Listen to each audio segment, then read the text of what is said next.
বছর কিভাবে লুঙ্গির নিচে তারা লুকিয়েছিল সেটাও তারা দেখেছে। এই 5ই আগস্টের পর যে সমস্ত অস্ত্রাগার লুট হয়েছে, জামাতের শীর্ষ নেতাদেরকে গ্রেফতার করলেই পাওয়া যাবে অস্ত্রের সন্ধান। সারা বাংলাদেশে তারেক রহমান আজকে নির্বাচনী সমাবেশ করছে। আপনারা নিশ্চয়ই গণমাধ্যমে দেখছেন, ইলেকট্রনিক্স মিডিয়ায় দেখছেন, রাত 3টা পর্যন্ত সমাবেশ হচ্ছে। লক্ষ লক্ষ লক্ষ লক্ষ মানুষের জমায়েত, ঠিক না ঠিক বলছি? সারা বাংলাদেশে জোয়ার উঠেছে আগামী জাতীয় নির্বাচনে বিএনপি সরকারকে প্রতিষ্ঠিত করা, ঠিক না ঠিক বলছি?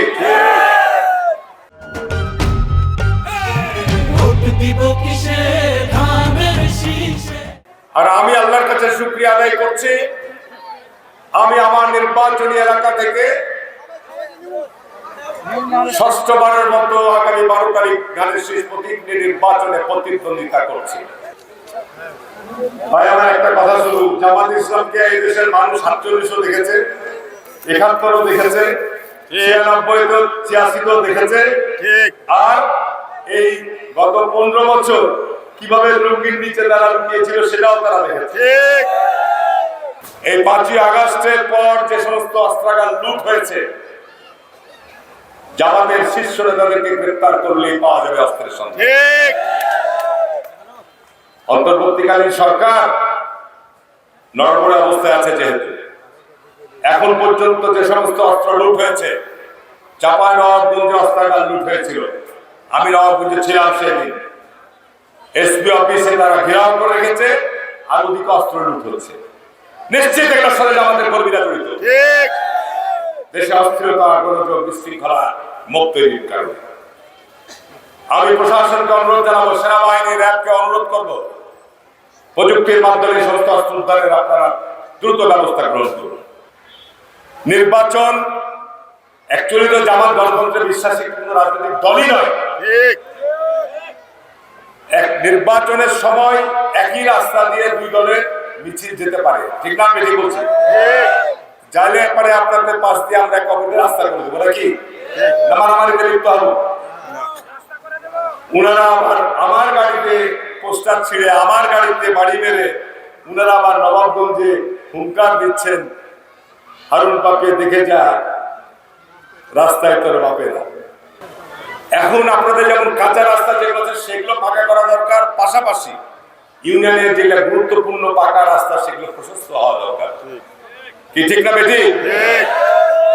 আমি যে নির্বাচনী ইশতেহার ঘোষণা করেছি গত 21 তারিখ, 19 দফা ইশতেহার, তার মধ্যে অন্যতম হচ্ছে যে আমাদের এই গ্রামীণ সড়কগুলোকে মানসম্মত প্রশস্ত করা দরকার।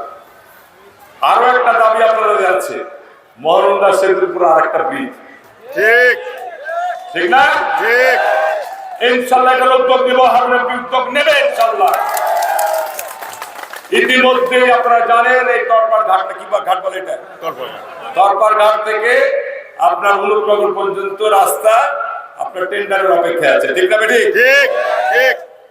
এমপি আল্লাহর রহমতে যদি আপনারা সমর্থন দেন, তাহলে পরে আমি নির্বাচিত হওয়ার পরেই ইনশাআল্লাহ ওই রাস্তা নিয়ে ভেজাল আছে। আজকে সকালবেলা অনুপ্রগর পরিদর্শন করেছি, যদি আপনি এমপি হন আমরা রাস্তা সোজা করে দেব। ওদেরও দাবি মহানন্দার বাঁধানোর জন্য, ওরাও ভাঙছে, ওরাও বলছে, ওরাও চায় মহানন্দার রোধ করবে। এখন এদের দিয়ে আসলে কথা বলার সময় নষ্ট করতে চাই না। আমরা আগামী দিনে কি করব, আগামী দিনে কি করতে চাই, সেটা আমাদের পরিকল্পনা। আমরা যুবকরাজকে বেকার, যুবকরাজকে কর্মসংস্থান চাই, যুবকরাজকে লেখাপড়া শেষ করে চাকরি চাই, যুবকরা ভালো বেতনে বিদেশে যেতে চায়, ঠিক না বেটি করছি? এটার জন্য আজকে তারেক রহমানের পরিকল্পনা আছে। আমরা বলছি যে আজকে ইন্টারমিডিয়েট ম্যাট্রিক পাস করার পর এমএ পাস করে সব পিওনার আপনার গানের চাকরি করার জন্য আমরা এই শিক্ষা ব্যবস্থা থাকতে চাই না। আমরা শিক্ষা ব্যবস্থায় যেতে চাই যার মধ্যে কর্মসংস্থান হবে।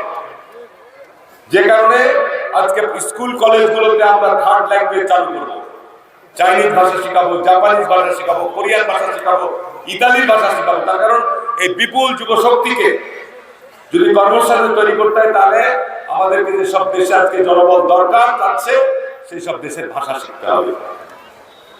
এটা আজকে বিএনপির কর্মসূচির মধ্যে আছে, এটা আমরা পরিকল্পনা নেব। এই যে আমার নবনেরা বসে আছে, যারা গৃহিণী বাড়িতে বসে থাকেন, যারা স্কুল কলেজে চাকরি বাকরি করছেন, তাদের কথা ভিন্ন।